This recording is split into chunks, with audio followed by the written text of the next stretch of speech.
କେନ୍ଦୁଝର ଜିଲ୍ଲା ପାଟଣା ବ୍ଲକ ବଡ଼ପାଟଣା ପଞ୍ଚାୟତ ଅନ୍ତର୍ଗତ ଗୁଳୁଦିପୋଷି ଝାଟିପଡ଼ା ସାହିର ଶଙ୍ଖାଳି ବାରିକଙ୍କ ସ୍ତ୍ରୀ ଝୁଲି ବାରିକ ସେ ଗତକାଲି 10:30 ସମୟରେ ଗାଁ ପାଖରେ ନିଆଁ ଜାଳୁଥିବା ସମୟରେ ହଠାତ୍ ତାଙ୍କ ଉପରେ ନିଆଁ ଲାଗିଯାଇଥିଲା, ଯାହାଫଳରେ ତାଙ୍କୁ ଗୁରୁତର ଅବସ୍ଥାରେ ପରିବାର ଲୋକେ ସଙ୍ଗେ ସଙ୍ଗେ ଏକ ବୋଲେରୋ ଯୋଗେ ପ୍ରଥମେ ପାଟଣା ଗୋଷ୍ଠୀ ସ୍ୱାସ୍ଥ୍ୟକେନ୍ଦ୍ରରେ ଭର୍ତ୍ତି କରିଥିଲେ।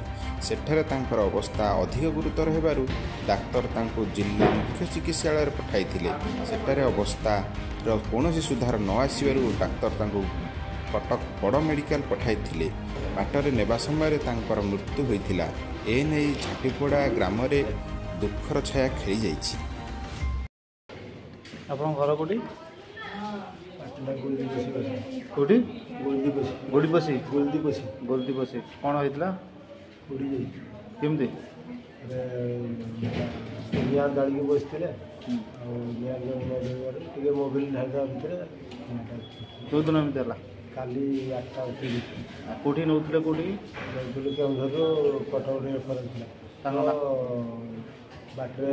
କେନ୍ଦୁଝରରୁ ସୁଶାନ୍ତ କୁମାର ମହାନ୍ତଙ୍କ ରିପୋର୍ଟ, ସ୍ୱରାଜ୍ୟ ଖବର।